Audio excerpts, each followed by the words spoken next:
Hey everyone, welcome to Legacies and Lunch. My name is Danielle Sorda. I'm the Community Outreach Archivist and Programs Coordinator for the Cal Butler Center for Arkansas Studies. Okay, I think I fixed the feedback. Okay.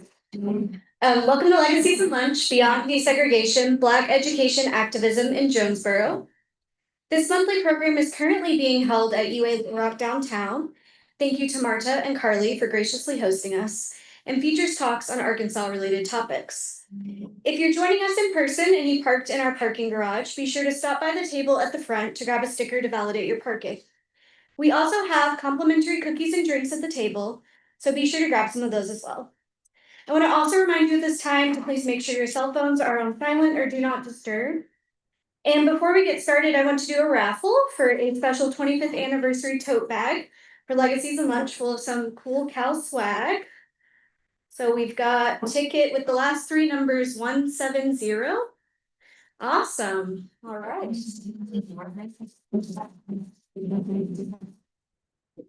Got a vintage Butler Center logo that some of our special guests might recognize today.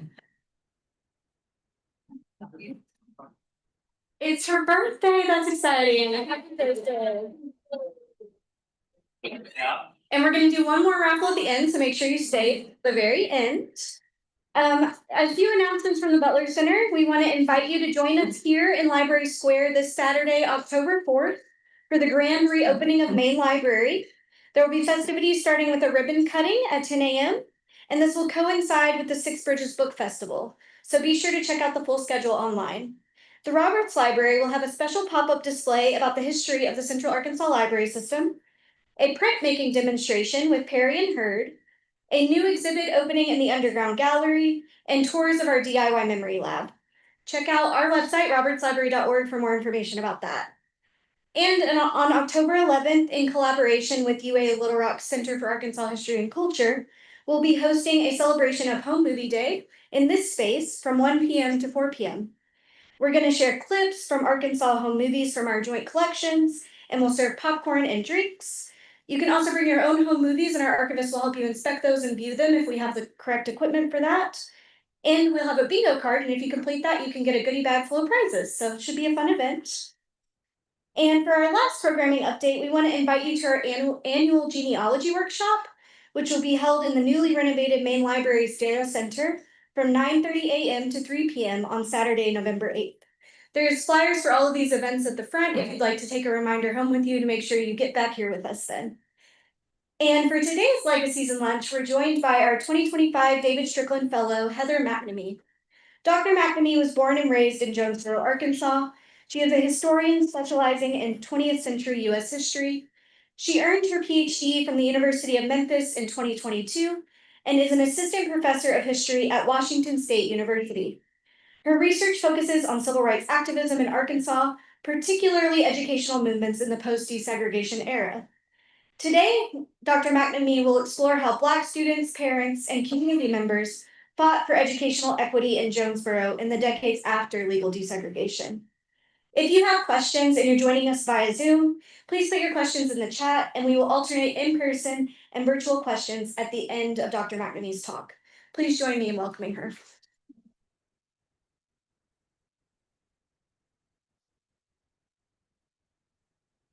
Hello, good afternoon. Thank you so much for coming to have lunch with me today. Just several thank yous. Thanks to Brian and the Butler Center. Thanks to David Stricklin, who is here, for getting me here. Thanks to Danielle and Cal's for inviting me to speak at this important monthly event. Before I get started, though, there are a lot of folks back home in Jonesboro that I want to thank. And want to say from the start, I would not be able to do the work that I do without so many African American citizens in Jonesboro who have shared their stories with me. As you'll see today, a central component of Black education activism in Jonesboro has been actively preserving the town's Black history and honoring Black citizens across time. A special thanks to Ms. Emma Agnew, Mr. Roger McKinney, Reverend Ray Scales, Mr. Herman Stricklin, and NAACP President Shamal Carter. And I could not do what I do today without them doing what they have done over the course of the life. Please, I'm a walker, I'm a pacer. But I'm fine. Oh, nice. Okay, that's good to know. Yeah, just Okay, cool. Good to know. All right. So first of all, to situate myself in the conversation a little bit, Jonesboro is my hometown. I was born there in September of 1986. It's not just my hometown. I have a family history that dates back to 1861 in Jonesboro, only 2 years after Jonesboro officially became an incorporated town. So my family history there on my mother's side is particularly long. I am a product of the Jonesboro public school system that I research. Go Hurricanes. So in addition to my long family history there, being a product of Jonesboro Public School District, I came to realize that I occupied the same physical spaces as my Black classmates, but we had varied experiences in both the town of Jonesboro and in the Jonesboro public school system. As I got older, I had all these stories that my nanny told me about what Jonesboro was like in the 30s and 40s and 50s. As I got older, I started looking in official Arkansas history scholarship, looking for more Jonesboro history, and I didn't find very much. Jonesboro's history is really lacking in Arkansas history more broadly, other than maybe the church wars of the 1930s where the Baptists were fighting each other. So I could find plenty about that, very little beyond the church wars of the 30s. And so, so that kind of situates me and why it is that I do what I do and study my hometown. Now, the title of this is Beyond Desegregation. I promise we will get beyond desegregation, but I'm also assuming that a lot of us don't know much about Jonesboro's early history, probably don't know very much about Jonesboro in general. And so I want to situate Jonesboro and some of the early history and activism, what the color line looked like in Jonesboro specifically. In 1951, writing for the Arkansas State Press, Earl Lee Davie referred to Jonesboro as the Wonder City for race relations. He said, although Jim Crow still exists, it is not the old-fashioned variety that exists in larger towns. Davie was just passing through, and I definitely see where he got that idea. Jonesboro's white citizens and business leaders had prided themselves on an image of positive race relations. But if Davie had just stayed a while, Black Jonesboro citizens could have told him a different history. From its official incorporation in 1859, Jonesboro's history reveals that racism was not just there, it was foundational. In the years after the Civil War, newly freed African Americans in Jonesboro sought to build schools, churches, and stable lives. But white residents worked just as hard to keep them subjugated. The Freedmen's Bureau sent agents to help free people exercise their new rights, but those agents quickly faced threats from Jonesboro's white community. One Freedmen's Bureau officer reported that Black voters in Craighead County were told, quote, their throats would be cut if they tried to cast a ballot.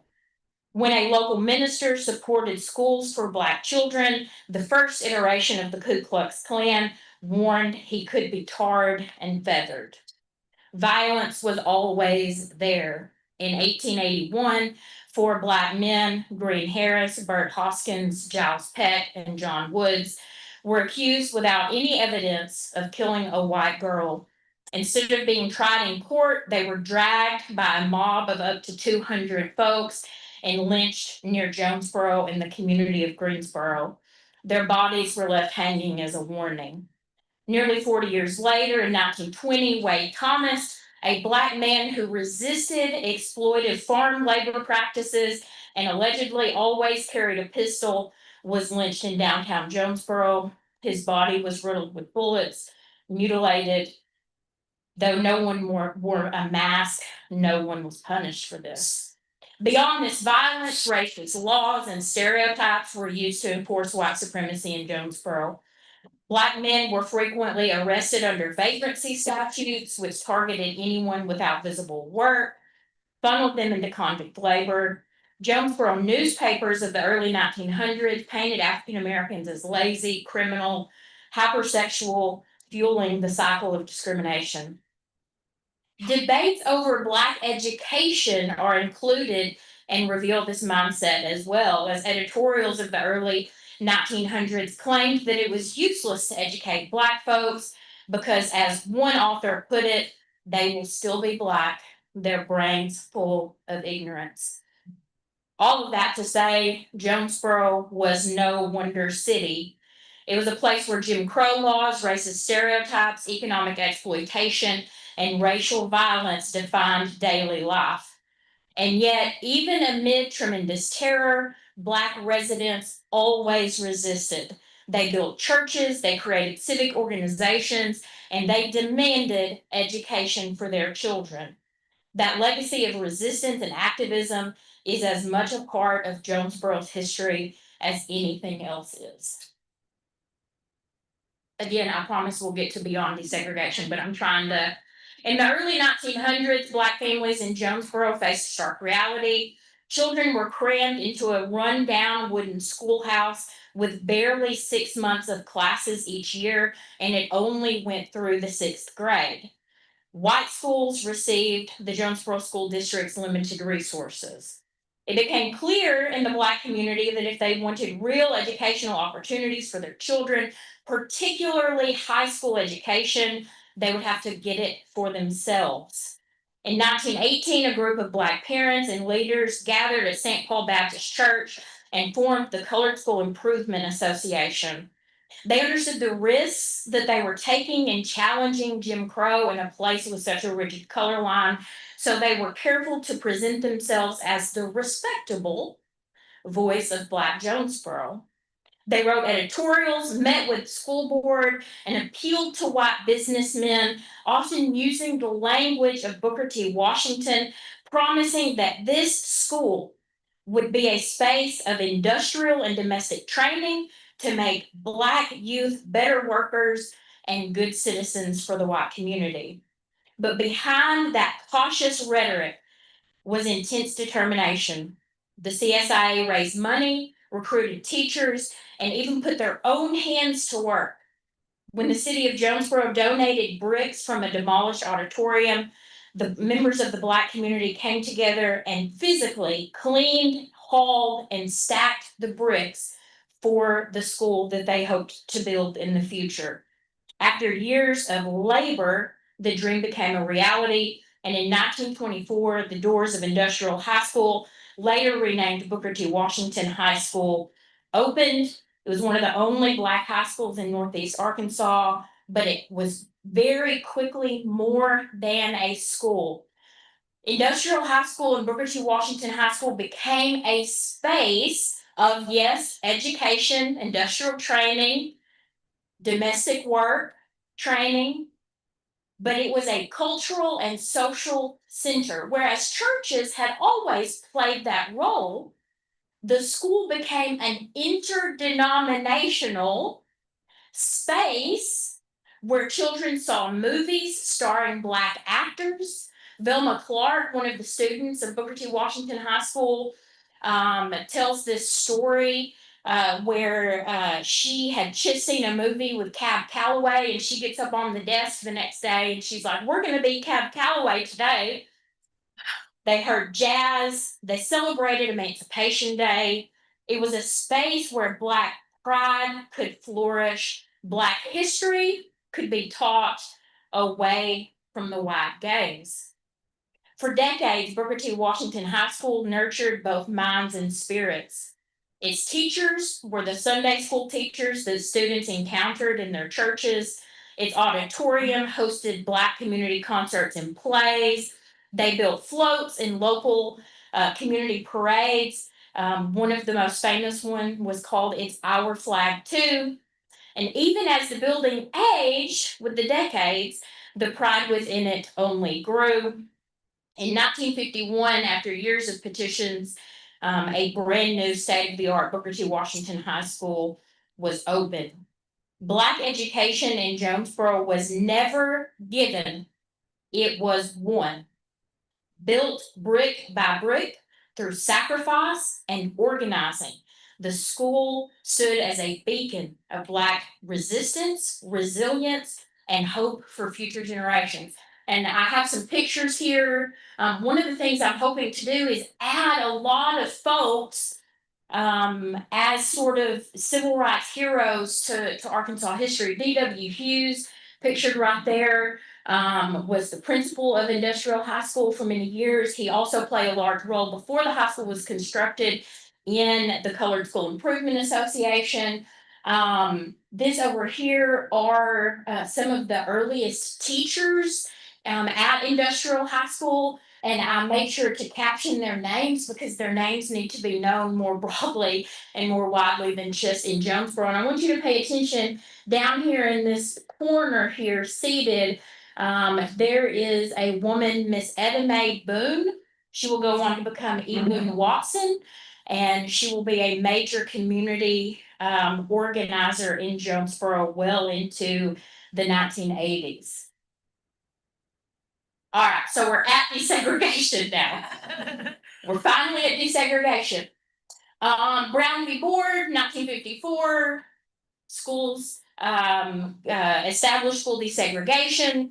Of course, Arkansas makes national news with Hoxie's attempts at with Hoxie desegregation in 55. Little Rock Central High School makes international news in 1957 with the desegregation crisis at Central High School.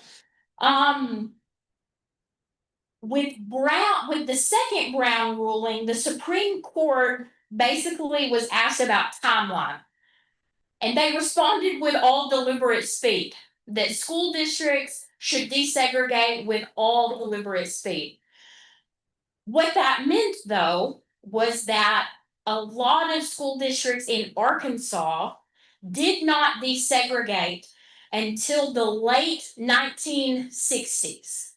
And Jonesboro is one of those school districts. So Brown v. Board, 1954, 1966 is when the Jonesboro Public School District desegregates. It's not until the Civil Rights Act of 64 and federal pressure and the threat of removing federal monies from school districts if they failed to comply with the Brown ruling, that school districts actually desegregated. And Jonesboro Public School desegregating in 66 is not out of the ordinary. Most school districts in the state of Arkansas did not desegregate until the late 1960s. But as I was doing my research on this, I found a really interesting document. And so it's actually this memo that was sent to Attorney General Robert F. Kennedy, because they were doing in the early 60s all sorts of investigations into civil rights compliance and things like that throughout the South. And it's this list of southern states with southern cities and their different categories of analysis. And in this category of analysis, Jonesboro is listed under category 3, which meant that racial progress there was deemed to be more difficult. And so we're back to the juxtaposition between the image of Jonesboro, this wonder city of race relations, and then what even the federal folks are seeing when they actually look at the hope or the promise of successful desegregation in Jonesboro in 63. But once the federal dollars are threatened, a lot of school districts officially, legally desegregate, and like the process of legal desegregation in school districts around the country, Booker T. Washington is the school where the African American students are sent to the previously white only schools. And so typically the story of desegregation in the historical narrative, desegregation has been accomplished. There are Black students and white students occupying the same classrooms. They're walking down the same hallways. What my research hopefully does is show that desegregation is not that singular moment. It is not the moment of the Little Rock Nine being escorted into Central High School. It is not the moment that Jonesboro Black students from Booker T. Washington entered elementary schools in the Jonesboro Public School District or Jonesboro High School. It is a process. It is cultural, it is economic, it is political. The legal aspect of desegregation is just one small part of this overall process. And so what we see is once African American students and white students are occupying the same school buildings and the same classrooms, it's just a new era of civil rights organizing. Black students face daily humiliations. They see the Confederate flag displayed at school events. They hear Dixie being played at school events. There are specific school policies that seem to target them. You see teachers who just maybe a few years earlier had battled with all of their hearts and minds the desegregation of their schools, now being put in charge of these African American children and told to discipline them. There are teachers and administrators with incredibly racist stereotypes of the Black children. And there's really no sense of belonging, no sense of pride. Students who at Booker T. Washington High School had been taught to be proud of who they were, had been taught Black history, suddenly don't hear anything. None of the teachers look like them, none of the counselors, none of the principals, and none of the textbooks have any information about Black history. And so one of the fights after desegregation is this fight about culture. And there are a lot of white students who still maintain, and their parents too, students and parents, want to maintain this school is ours. This school has always belonged to us. Just because some Supreme Court, just because some federal government from far away says that we have to go to school together does not mean you're going to enjoy your time here. Black students face daily indignities, heard racial epithets, and again, one of the central fights over school culture becomes the fight over the playing of Dixie at school events, particularly school pep rallies that are held during the school day. They are oftentimes compulsory in attendance if you are a student there on that day. In the fall of 1968, so 2 years into Jonesboro Public Schools being legally desegregated, the atmosphere at Jonesboro High School in particular was tense. Black students faced daily reminders that they were not fully welcome. Confederate flags were flown at school events. And at pep rallies, the band struck up the old Confederate anthem, Dixie. At first, African American students at the high school tried to work through official channels. They met with the principal and they explained to the principal their perspective of the song Dixie. They said it was humiliating. The song Dixie is a humiliating affront to Black students because of its origin and commitment to a distorted past which denies the existence of Black men as human beings. The principal said, hey, I'm very democratic. I'll put it to a school vote. At a school that was 90% white, the result was no surprise. And you even see headlines about how for one pep rally, they didn't play Dixie and morale was just horrible. And so we can't be having that. We can't be having bad morale for our football team or whatever. So the playing of Dixie continued. On November 1st, 1968, during a school pep rally, 30 African-American students made a choice. As soon as the band started playing the first notes of Dixie, they rose silently and walked out of the gym. They didn't shout, they didn't disrupt, they simply stood up and left.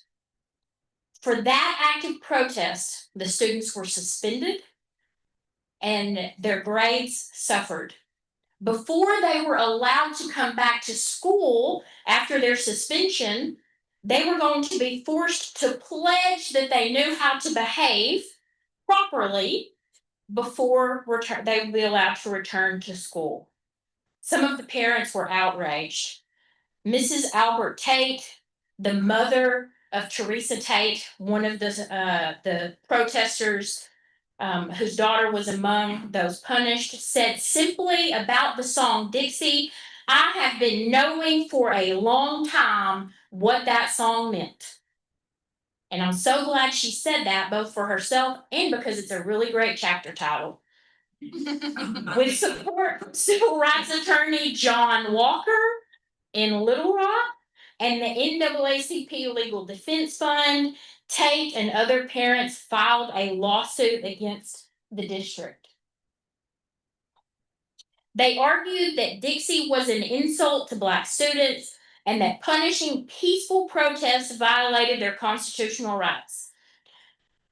John Walker's arguments were manifold. First, he took issue with the song itself, saying, quote, "To Black people, Dixie is an affront, a symbol of subjugation and dehumanization."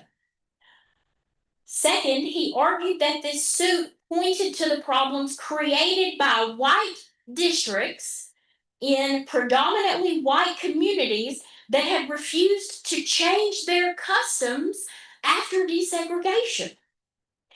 He said, quote, "The school district has an obligation to look at practices that the school engages in to determine whether those practices are at once acceptable to all Black or all white in context." The case, Tate versus the Jonesboro School Board, moved slowly through the courts from 68 to 72. In 1972, it reached the Eighth Circuit Court of Appeals, but the judges decided with the school. They affirmed the lower district court ruling. They claimed the school administrators had broad authority to maintain order, and they dismissed the silent protests as disruptive. They could have just stopped there. That's where they could have stopped. But this judge for the Eighth Circuit Court of Appeals went on to defend the song Dixie itself. The court downplayed the racist meaning of Dixie, calling it merely a typical American tune with a catchy melody. The judge also commented, "On the record, we cannot say that the tune Dixie is a badge of slavery or that the playing of the tune constitutes racial abuse. Such a ruling would lead to the prohibition of the playing of many of our nation's most famous songs." This is literally in the ruling. The students and their families lost the case. Of course, by that point, Teresa Tate and most other students had graduated from high school anyway. But their protests remained significant.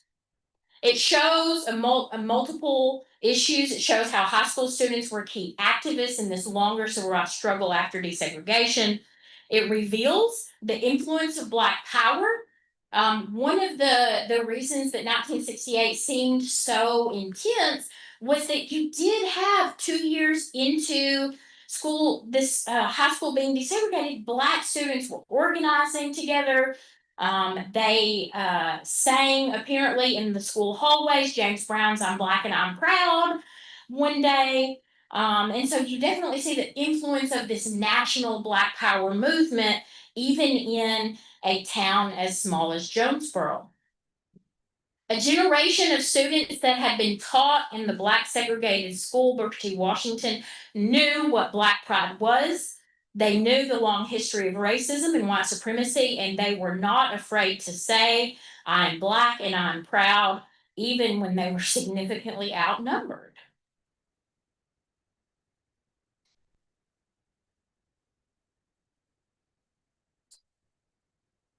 By the 1970s and 1980s, Black families in Jonesboro still fighting for equal treatment in Jonesboro public schools.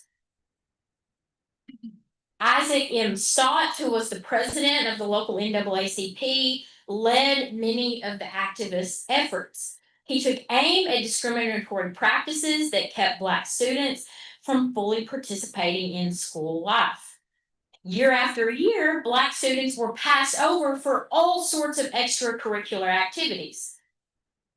Cheerleading, for example, by the late 1970s, even though plenty of African American female students had tried out for the Jonesboro High School cheerleading squad, none of them had ever been selected. Few, if any, were admitted into the National Honor Society despite meeting academic requirements. And while Black children made up a growing population of the student body, there were very few Black teachers. And so Stotts and the local NAACP start actively not just petitioning the district, but getting the federal government involved. And so there are all these news stories where these federal agencies come in and investigate the Jonesboro public school system in the 70s. Again, because NAACP President Stotts and others, Herman Llewellyn, for example, Ray Scales, for example, were frustrated. They're like, you're not hiring African American teachers. There are still no Black administrators. There are no Black cheerleaders. You're reluctant to provide any extracurricular opportunities for Black students. And this is over 10 years after the school had desegregated. At the same time, another leader, Mrs. E. Boone Watson, remember, showed you a picture of her earlier when she was very young in the early 1920s. She's still around in the early 70s. She's actually one of the only Black teachers that Jonesboro public school system hangs on to after desegregation. And that's largely a testament to her. She was a community organizer, but she also seemed to have a really good ability to work within Jonesboro's white business and political leaders as well. And in the early 1970s, she's making a different but equally vital contribution. Because she was a longtime Black educator, Watson understood the importance of children getting educational opportunities as early as possible. She helps spearhead getting Head Start in Jonesboro, and she nurtures it and helps with grants throughout the 1970s. And for poor children and for Black children, Head Start provided not only early education, but meals, health screenings, a safe and nurturing environment. And it gave these families who had long been marginalized by poverty and racism and segregation a chance to prepare their children for official school success.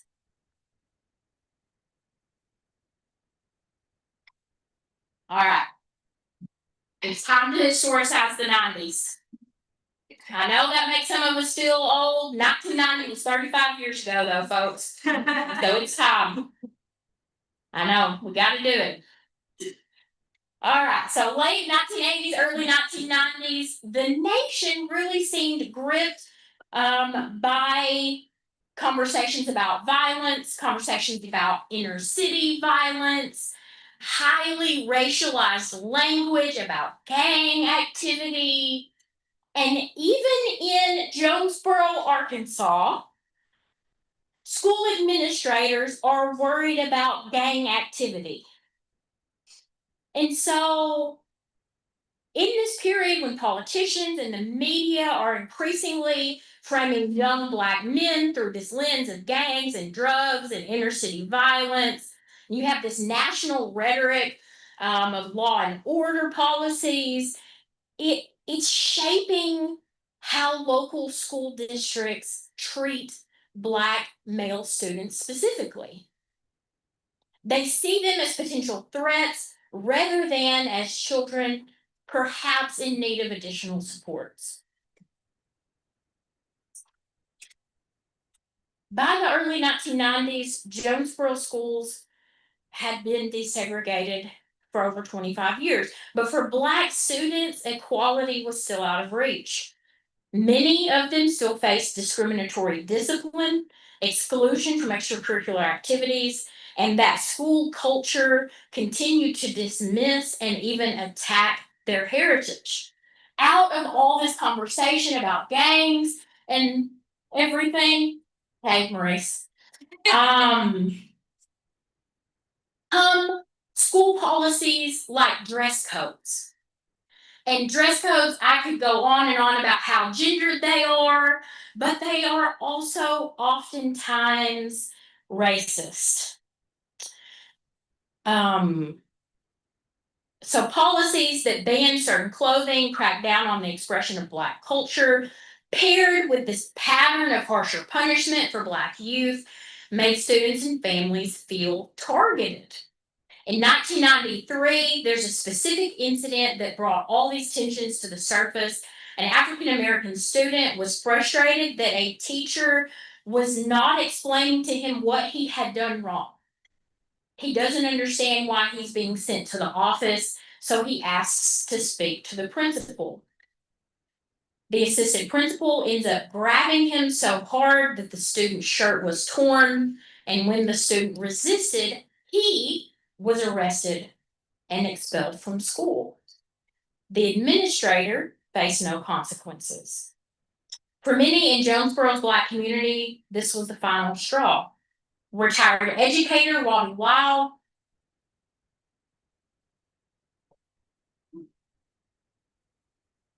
It's right now. Robbie Lyle, pictured right here. Robbie Lyle had been active and had worked for Arkansas State University through student support services throughout the 1970s and 1980s, working within student support services and federal TRIO programs to make higher education accessible for poor and Black children as well. And so she reads this story, she's hearing these stories in her community. And so she calls a meeting of anyone who wants to attend, whose students go to Jonesboro Public Schools. And she says the African American community must make known what the school system is doing to our children. Out of that meeting of over 100 concerned parents and Black community members, the organization R.E.S.P.E.C.T, Rights in Education for Students and Parents, Educating Citizens for Tomorrow, was formed. And R.E.S.P.E.C.T immediately sets out, they document the problems that Black students and families are facing. They compile a 54-page report listing these issues that included disproportionate punishment and discipline, the continued lack of Black teachers, attacks on African American culture, the absence of Black history in the curriculum. R.E.S.P.E.C.T's tactics were deliberate and persistent. Members attended every school board meeting. They kept newsletters flowing to update the community. They launched a reality check team of volunteers who visited the schools each week to monitor conditions and speak with students. They demanded cultural sensitivity training for teachers. They pushed for more Black history in the classrooms. They called for the hiring of dozens of teachers and counselors. And when school administrators said what they had been saying since the 70s, there are no Black teachers to hire, Robbie Lyle and Reverend Ray Scales said, we have historically Black colleges in this state who graduate teacher candidates every year. Go recruit them.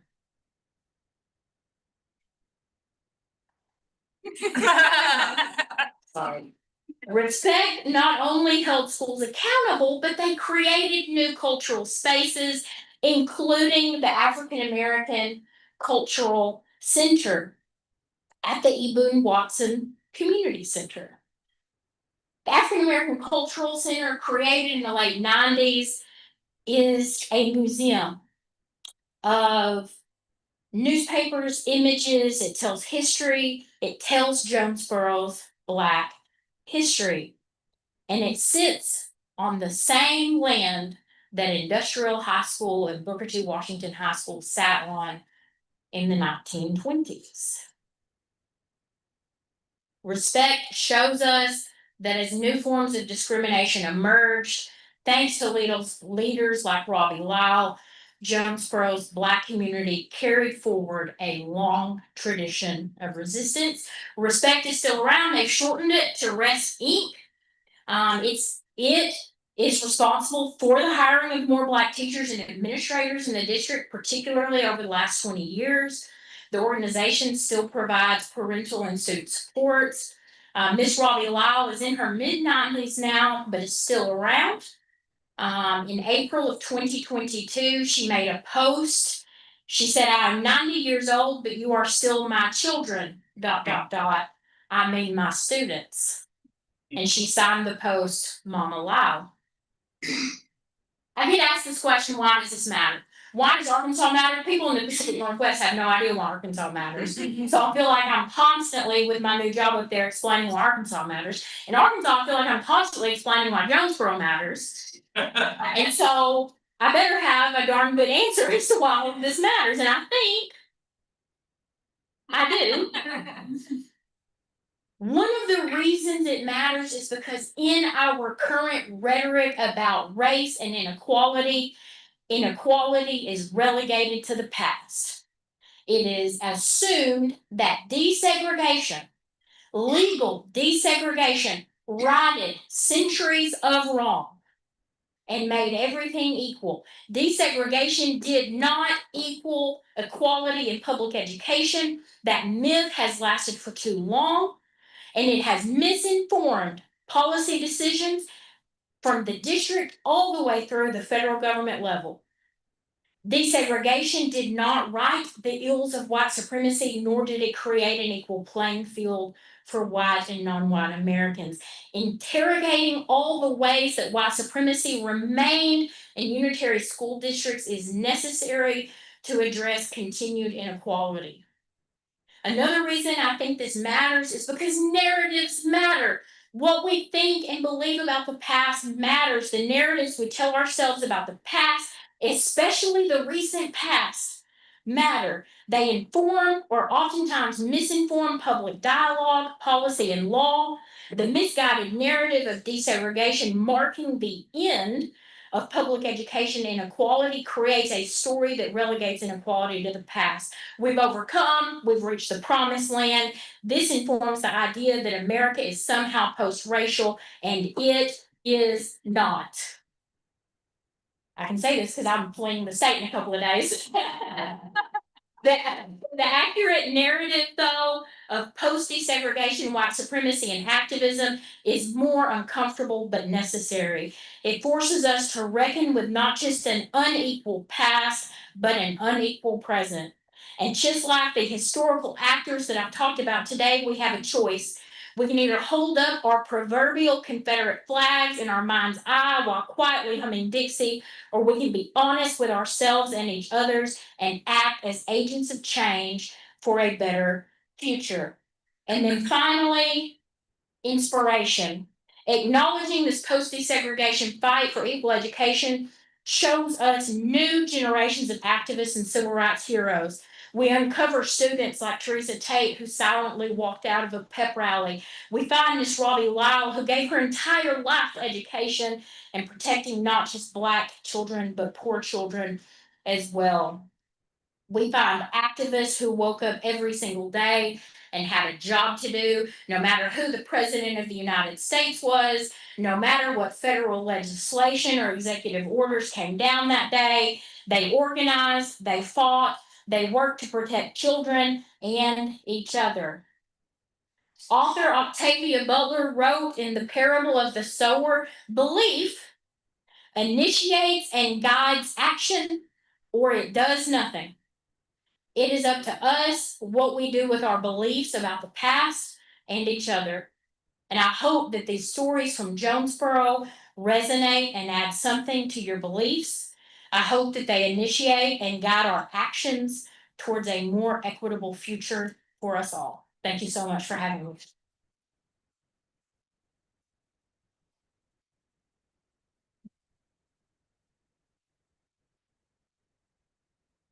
Thank you so much, Dr. McNamee.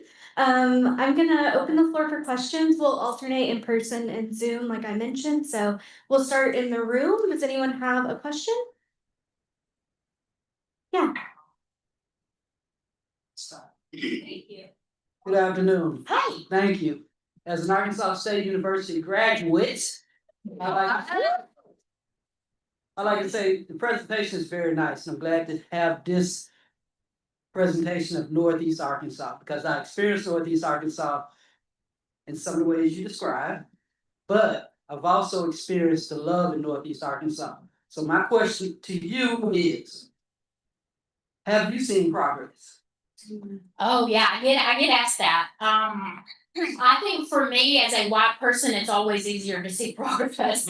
I think that that's one of the reasons that I talk to a lot of my of the people that I mentioned here in the Black community.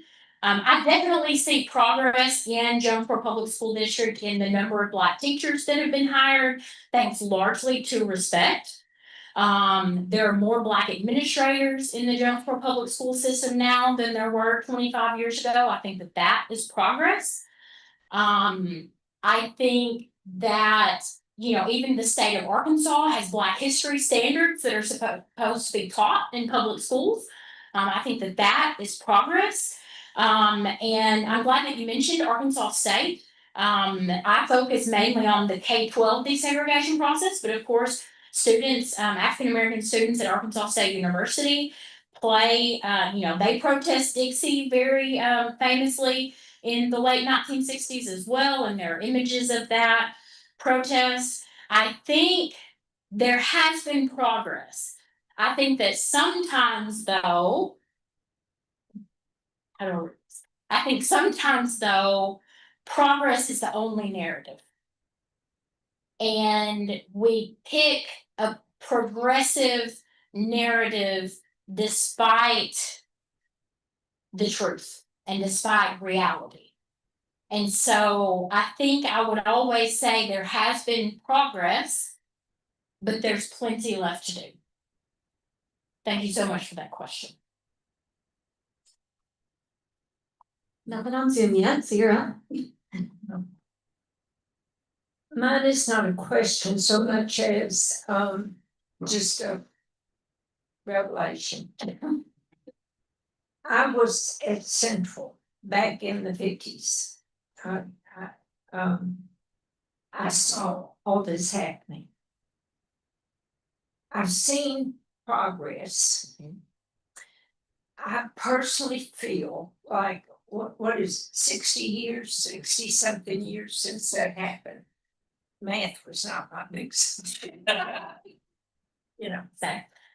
I see us slipping backwards. And I believe that some of the laws that were there to help us go forward have been repealed. And it disappoints me. I'm 84. I won't live probably long enough to see it go much beyond what we are right now. And this upsets me. Yeah. It's a disappointment. yes. First of all, you look great for 84. You know that, so you look great for 84. Younger than he is. Thank you so much for that. Yes, I think that along with the historical narrative part, my hope is that if we can extend this longer conversation about desegregation, if we can look at what the NAACP folks in the 70s and 80s were saying, if we can look at what the suggestions were that Robbie Lyle and members of R.E.S.P.E.C.T were making in the 90s, if we can listen to those communities, we can inform better policy. I completely agree that it's incredibly easy to be disheartened right now. I completely agree that the repeal of laws and the rhetoric largely revolving around the United States as a post-racial or colorblind society, and which was deliberately constructed, by the way. It's deliberately constructed in the 70s and 80s by folks like President Ronald Reagan for these purposes, to obscure the U.S. racial history of the last 20th century, and to portray, we've overcome all of this. Why do we still talk about this? That was so long ago. So I definitely see all of that. I find, even in the darkest, most hopeless days, I find hope in grassroots leaders. I'm not finding much hope at the federal level, regardless of political party right now. I'm finding hope in the people in local communities, people like D.W. Hughes, people like Robbie Lyle, people like Mr. Roger McKinney, who give the tours of the African American Cultural Center in Jonesboro. Those are the people where I see doing the good stuff. They give me the hope at the local level. And they do, even regardless of what state law says, regardless of what federal law says and rhetoric, they are continuing to work to protect kids, protect each other. They are, at least at the local level, fighting the good fight, right? And that's where I find my hope. I don't find it in policy and law anymore. I hope someday this stuff can inform some future ed policy and law. The systemic nature of racial discrimination, if you will. But if you're looking for hope, just look at the local folks doing the work. And just like, that's where I find the hope these days. Yeah. We need it. Yeah. Can I do one more? Let me see someone else's questions. We don't have too much time, but I'm sure you can connect with Heather after the class. Does anyone else in the audience have a question? Yeah. It's always a gamble giving a guy. I know, oh my gosh, y'all in Pastor. Hey, guys. Hey, so, Booker T. Washington High School didn't just educate Jonesboro students, it also educated students from smaller communities that had a smaller Black population, and so couldn't or wouldn't set up their own segregated schools prior to desegregation, and then kept shipping them to Booker T. Washington in order to avoid desegregation. How much of the pressure against desegregating Jonesboro schools came from outside the school district, from smaller communities that didn't want to desegregate themselves? Yeah, that's a great question. So, because it was one of the only high schools in Northeast Arkansas, you did have communities, particularly Hoxie, would send their high school students over to Booker T. Washington. I don't know the extent to the pressure that like the Hoxie school district exerted or anything like that. I don't have an answer to that question yet. I do know that even within Jonesboro's Black community, desegregation and the closing of Booker T. Washington High School was met with very mixed feelings. And that is more about how the process of desegregation favored white schools and assumed that all Black schools like Booker T. Washington were failing or somehow less than or whatever. So I do know that even just within Jonesboro's Black community, 1966 and especially that last graduating class from Booker T. Washington was, there's definitely some sadness there, for all the reasons that I talk about, right? They're going into schools where there are no Black teachers, no Black administrators, no Black pride, no Black history, and all of that. So yeah, but that's a great question, and it would be good for me to kind of look into Hoxie specifically and some of the other districts that have been sending African American high school students to that high school to see what they were telling Jonesboro School District as well. That's a good thing for me to look into. All right, we can take about one more question, I think. I got a final question, okay. The hands up straight. Hello, oldest friend. Yeah. I'm just curious, what's next for you in terms of research? Where do you go from here? Yeah, that's great. Well, currently in the process of dissertation revision into book form. I definitely think that Jonesboro, because so little has been written about Jonesboro, and because these stories I think are important, not just to Arkansas history, but to regional history. That the book is definitely my focus right now. I think I'll pretty firmly remain in race and education, at least for the foreseeable future. I'm also very interested in the 1970s and 1980s, the gender issues that are happening in the state of Arkansas, the fight over the Equal Rights Amendment and LGBTQ plus history and things like that. So down the road, once I finish this book and get it published somewhere and get tenure, hopefully. I'll, but yeah, I really solidly think I'm gonna continue being an Arkansas historian. Even from the Pacific Northwest. I don't know if you can tell, but the type of history that I do is under attack in some ways. And so, I'm fortunate enough to be able to come to Arkansas several times a year and really reciprocally tell people in the Pacific Northwest about why Arkansas matters. A lot of them don't know anything about Arkansas beyond Little Rock in 1957.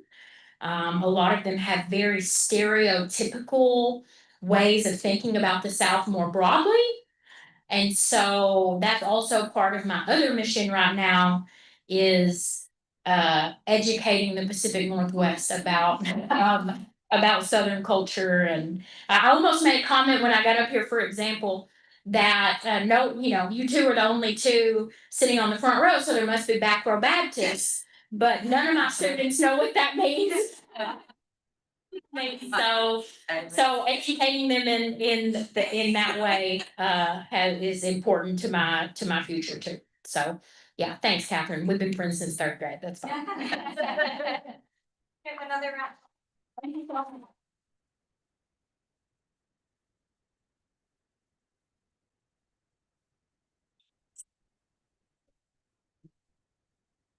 All right, so we have one more raffle. Thanks so much for joining us today. If you want to support programs like this, please go to robertslibrary.org and hit that donate button. We would very much appreciate that. And next month on November 5th, from 12 to 1, we will have Sequoia National Research Center's Assistant Director and Archivist for American Indians in Baseball, in which Erin will explore the history of off-reservation boarding schools. Erin Fair, forgot her last name there, sorry. We'll explore the history of off-reservation boarding schools, how that played into the introduction to baseball to American Indians, and their contributions to Arkansas minor league baseball. And there will be an exhibit unveiling that Dr. Chislak will give us a little talk on to while we're there. So the winner of our next raffle, which is the book Arkansas Backstories Volume 2, is the last three numbers are 163. All right. Thank you all. See you next time.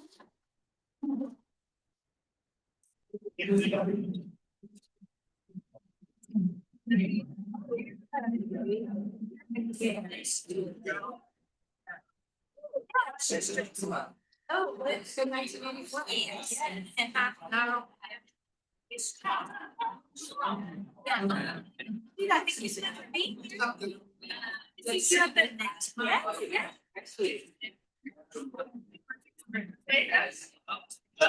We're gonna find out in a few hours, I guess.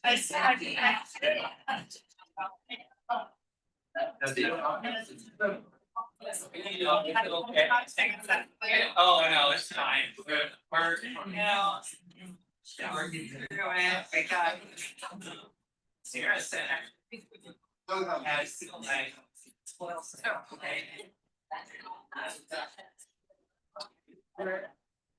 We always sign. And it was like, so, yeah, here's, Friday. Yeah. Because that's the wrong thing. Maybe, oh, I didn't do it. Yeah. That is so much like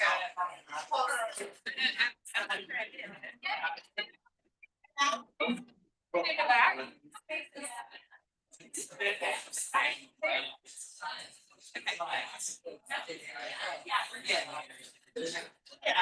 Pull it out.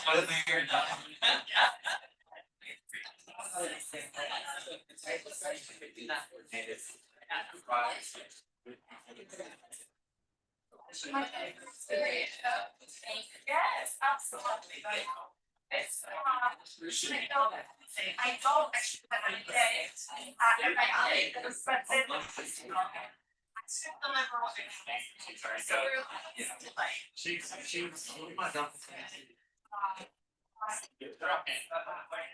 Yeah, yeah.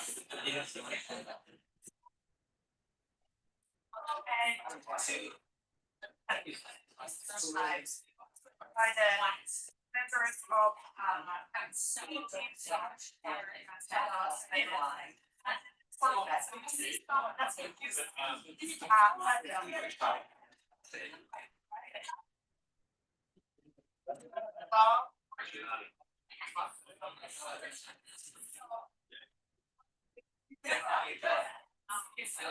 I'll introduce you. Well, we already have. Oh, yeah, we saw earlier today. She's been a lot. Yeah, yes. Is that now? Yeah.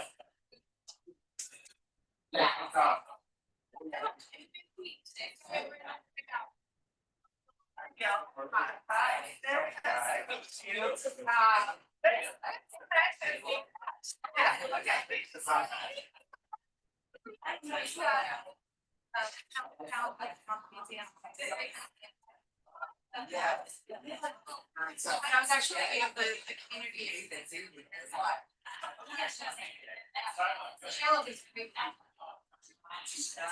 Literally pushing myself down.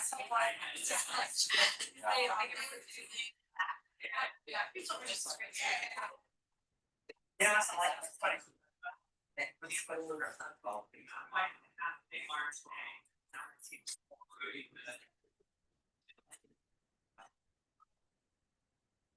That's great. But urgent. Yeah. Yeah. I mean, it's a lot. But.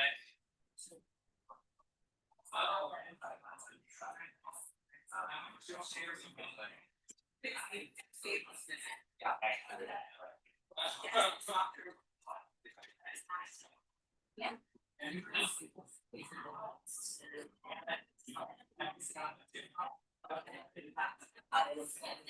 Yeah, that's why I like. Yeah. So much I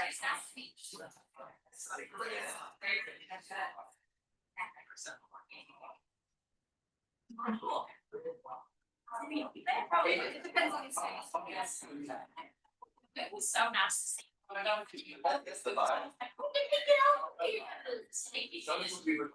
Yeah.